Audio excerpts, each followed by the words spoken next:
The police are under scrutiny like never before. Plebgate, the police spy scandal and Hillsborough have made many question the honesty and integrity of some police officers.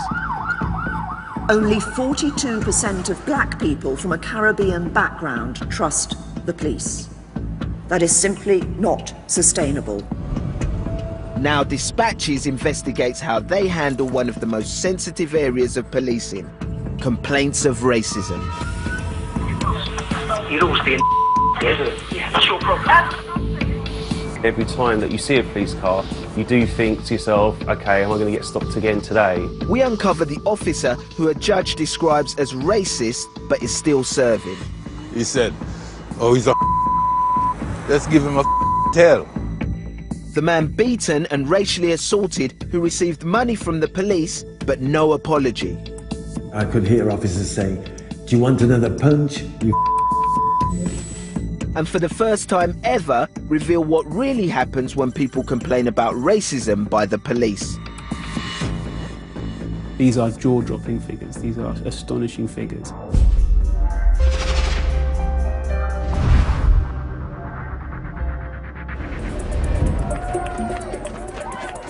Since the Olympics, I've become pretty well known. But growing up in East London, I was a young black man with a nice little car adapted for my needs.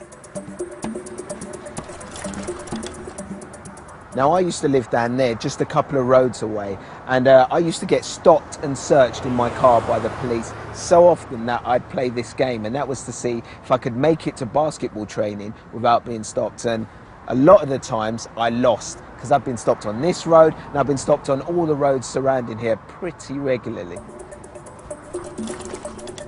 For many in the black community, stop and search has defined a relationship of mistrust with the police.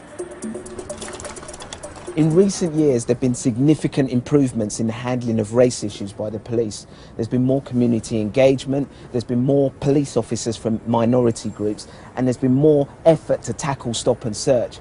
But many people still feel that they're not taken seriously if they complain about race discrimination by the police.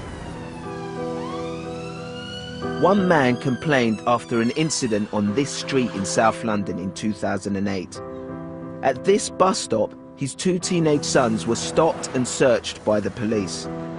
He happened to be driving past the scene on his way home from work and went to speak to the officers involved. He asked us not to disclose his identity and to change his name for fear of repercussions. I remember police officers stepping into my space, as they say, and telling me to go away. Some of them shut up, and I was pushed back. I voiced my opinion calmly and said there was no need for violence.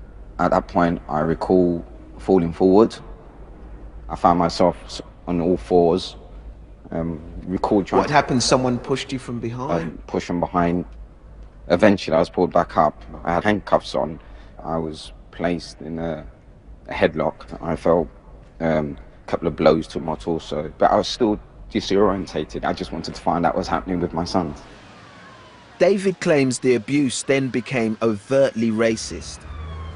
The sergeant there said, right, you black bastard, you're going to get it. And I recall him reaching into his belt, and there's a holder, and a solvent can or whatever it was came out, and I just heard a hissing noise.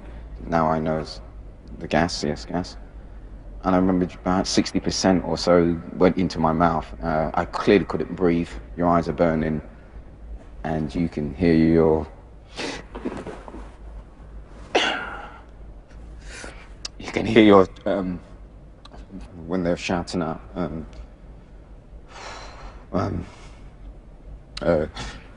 leave my dad alone. That must have been really distressing. Yeah, very much so. These photos taken as evidence show David's injuries. He had been sprayed with a form of tear gas. The burns to his face lasted several months.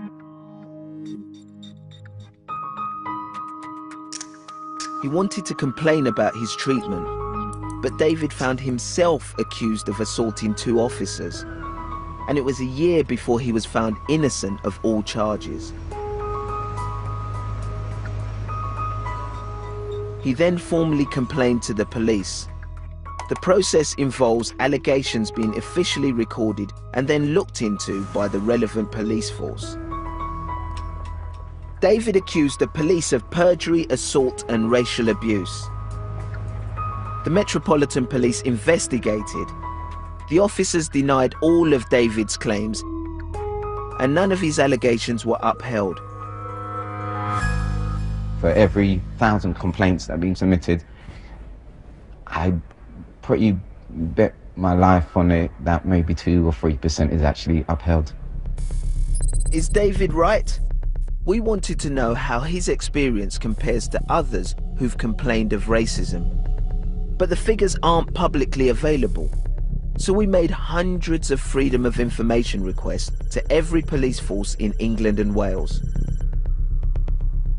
The results reveal that between 2005 and 2012, just 1% of allegations of racism by members of the public against the police were upheld. For the Metropolitan Police in London, that number falls to less than 0.5%. We also found that some police forces have substantiated no allegations of racism during this period, including Greater Manchester Police, the second largest force in England and Wales.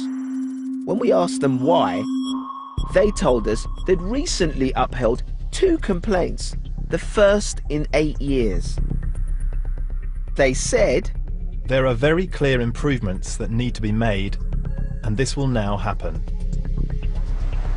The police complaint system is overseen by the IPCC, the Independent Police Complaints Commission. Do you think this means that these forces no longer have a problem with racism? Common sense would tell you that that's not the case. What we've found when we've dug into the way that forces handle complaints of race discrimination, and indeed discrimination in general, is that they don't do it well. And the evidence seems to be that those complaints are less likely to be upheld than other kinds of complaints. David wasn't happy that his complaint was not upheld, so he took legal action against the Metropolitan Police. In 2012, it settled his and his son's case for £44,000, stating, "You suffered unsightly facial injury as a consequence of the deployment of CS gas. This is something the Metropolitan Police Service sincerely regret. We shall inform the officers why this claim has been settled and of the impact this incident has had upon you." But no mention of the alleged racism was made. Do you think the same thing would have happened to you if you were white and your family were white? That's a difficult one. I think I would have been treated differently. I'd like to think it was just the officer and he's just a bad apple. I have to keep thinking that, because if I don't think that, I won't get on in life. Last month, the Home Secretary gave her view on how the police should deal with misconduct. It's not enough to mouth platitudes about a few bad apples. The problem might lie with a minority of officers, but it is still a significant problem and a problem that needs to be addressed. Just how common is it for individual officers to be complained about repeatedly? We found 43 officers had 4 allegations and 16 officers had 5 or more allegations of racism against them. Not one of the officers was sanctioned. Do you think that the minority of racist officers are not being weeded out? I think there must be a risk, given that we know that complaints of discrimination are not being dealt with as robustly as they should. The real worry that these figures throw up is that if there are officers who are consistently having complaints made against them, and those complaints are not being upheld, and there is such a low number of complaints across the board that are upheld, then is there a danger of a culture of impunity being created? In recent years, forces across the country have been vocal about ridding the police service of racism. I condemn any racist in the Met, and I've said that I'm not going to stand for them being in the Met, and I'll drive them out. Last year, the Metropolitan Police dismissed PC Alex McFarlane following a public complaint of racism. He was recorded speaking to a young black man who'd been arrested following the London riots.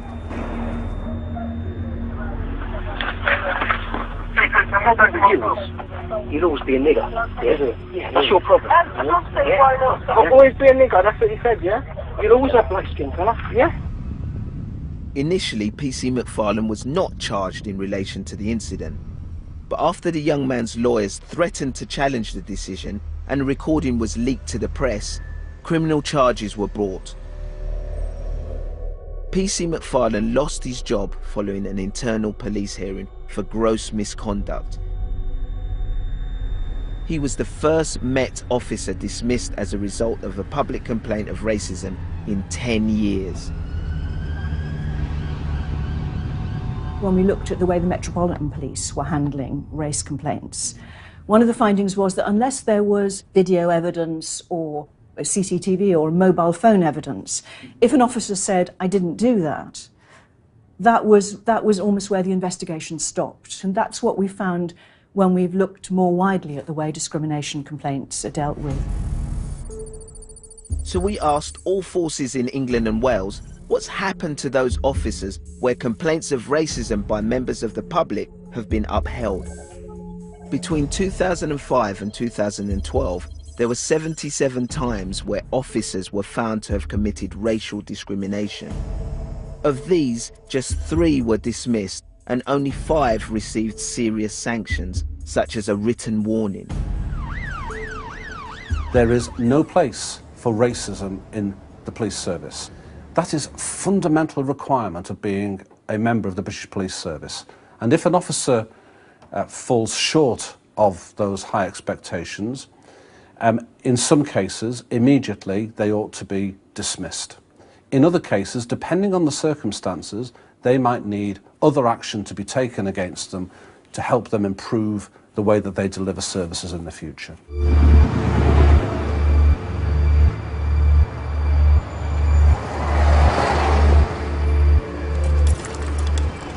Recommendations state that racism by officers should usually result in their dismissal. But we've discovered that an officer labelled racist by a judge in a civil court is still working for the Metropolitan Police.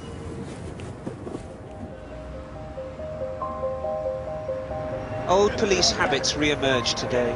Oppressive stop and search, racism and brutality.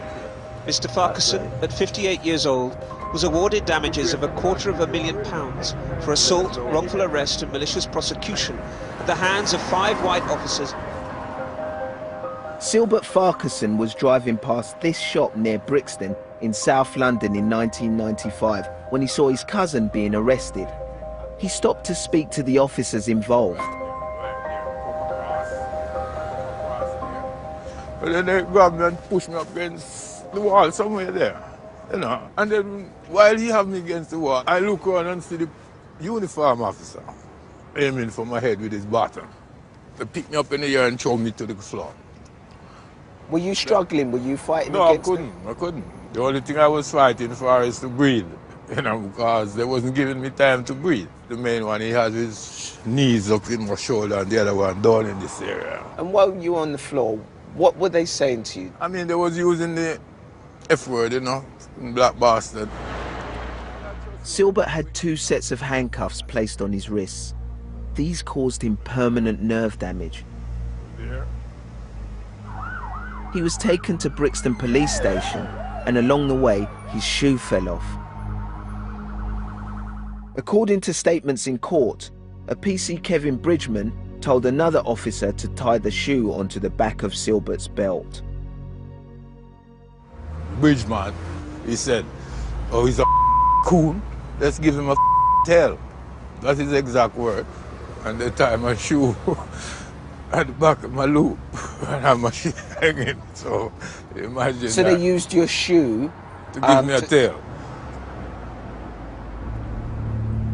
Judge Dean has made a specific finding that these officers cannot be believed, and that PC 232 Kevin Bridgman and PC 430 Trevor Brown are vicious and cowardly racists. In the years following the court judgment, PC Trevor Brown resigned. An internal investigation was conducted by Greater Manchester Police. It found no evidence of racial abuse by PC Kevin Bridgman, and he denied all the allegations. And when the Independent Police Complaints Commission told the Metropolitan Police to conduct disciplinary proceedings against him, the Met found he committed no wrongdoing as well. In fact, dispatches found PC Kevin Bridgman still employed by the Metropolitan Police today. And here he is, filmed by us just last month on his way into work at Brixton Police Station. The Metropolitan Police told us, "The matter has been thoroughly investigated and the allegation of racism was not substantiated against the officer. The officer has since been returned to full duties." The Met would not release the internal investigation, citing statutory regulations, nor confirm the identity of the officers. PC Bridgman did not wish to comment. So how do you feel knowing that PC Bridgman is still working out of Brixton Police Station? Well, that's disgusting, unacceptable. That was very frightening, you know, very frightening.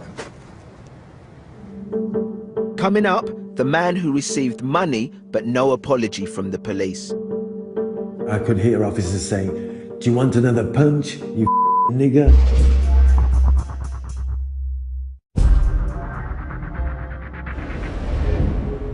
Dispatches is investigating how the police handle complaints of racism.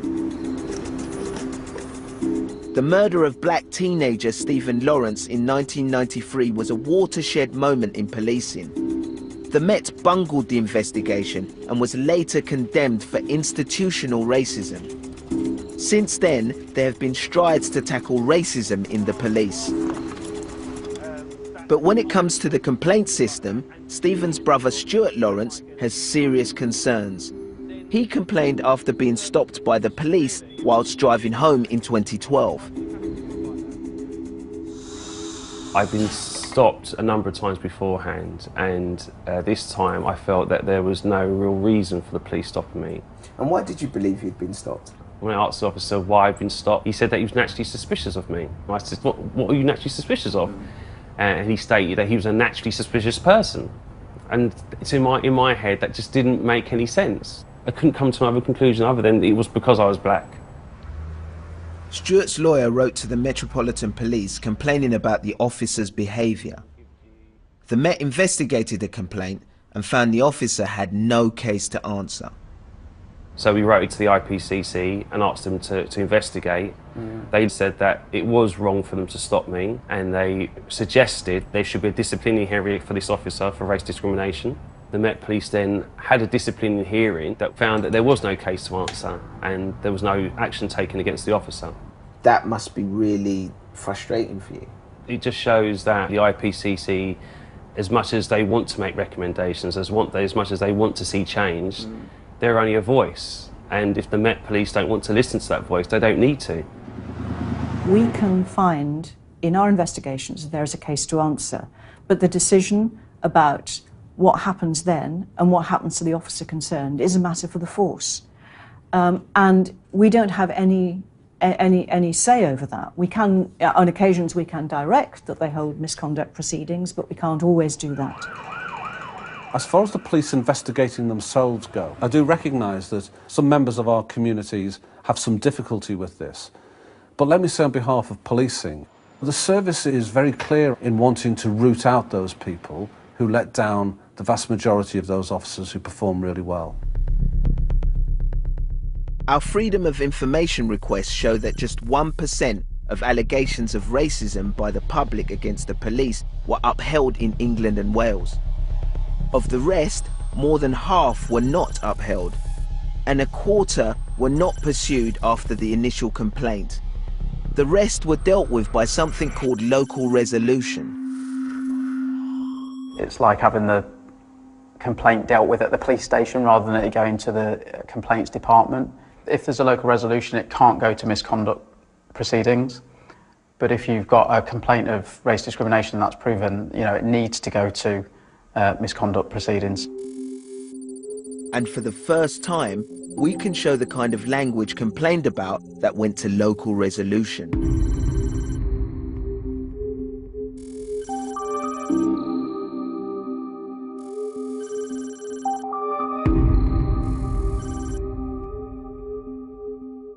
In those cases that you cite, it's clearly inappropriate because it proved that's a gross misconduct. And in fact, when we've looked at cases handled locally, we have found that a significant proportion of those cases which went to local resolution shouldn't have.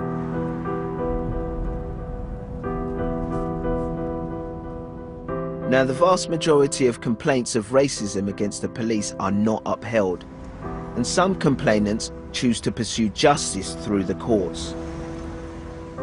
This man took legal action against the police after his complaint was not upheld.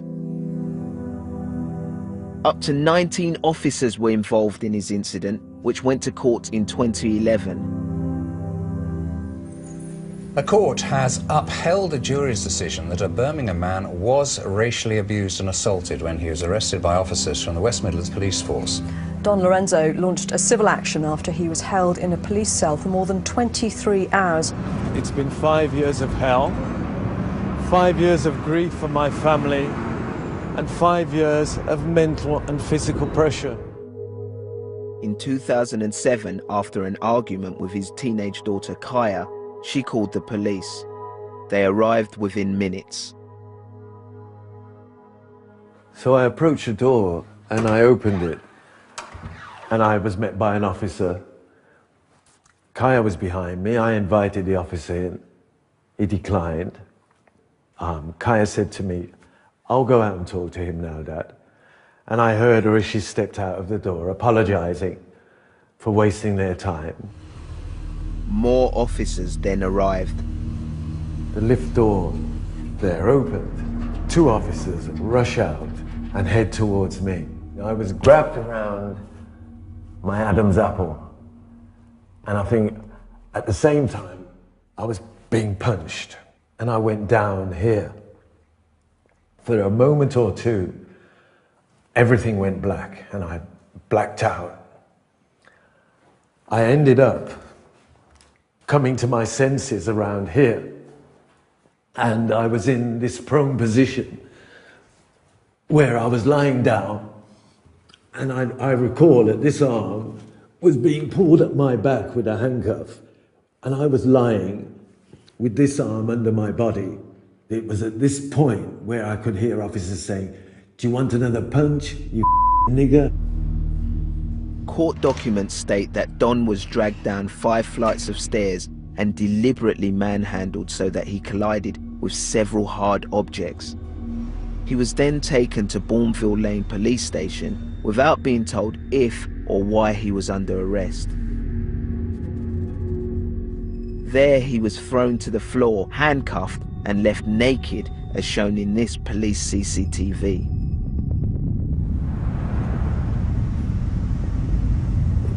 An investigation by West Midlands Police found no wrongdoing by any of the officers involved in Don's case, and they denied all Don's claims.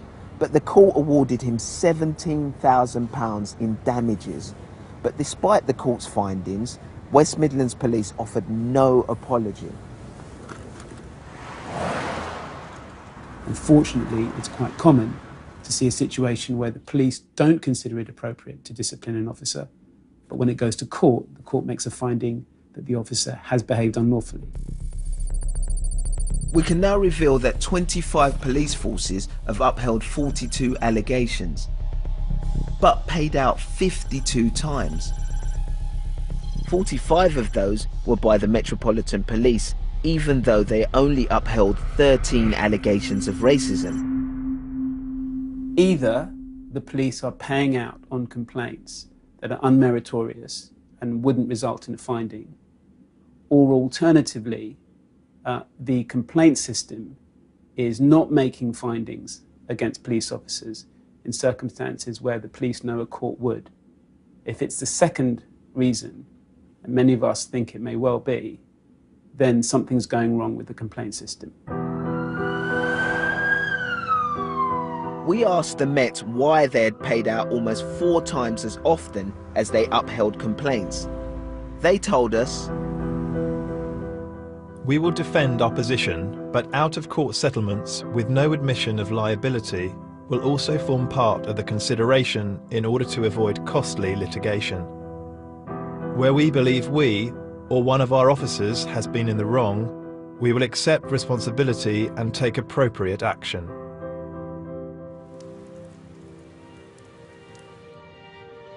As a result of Don taking his case to court, it's now being re-investigated.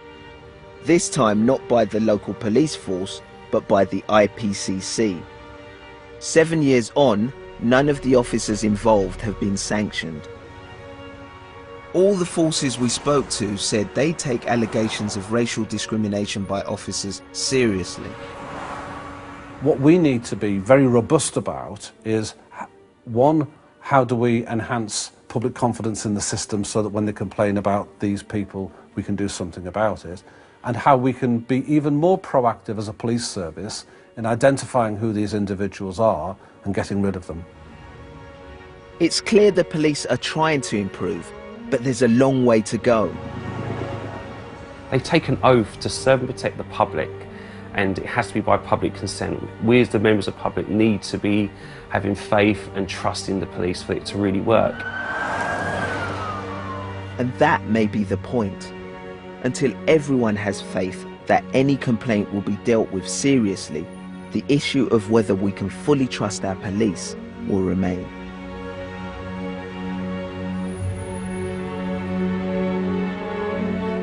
The dark side of the beautiful game next week, how to fix a football match, Monday at 7:30.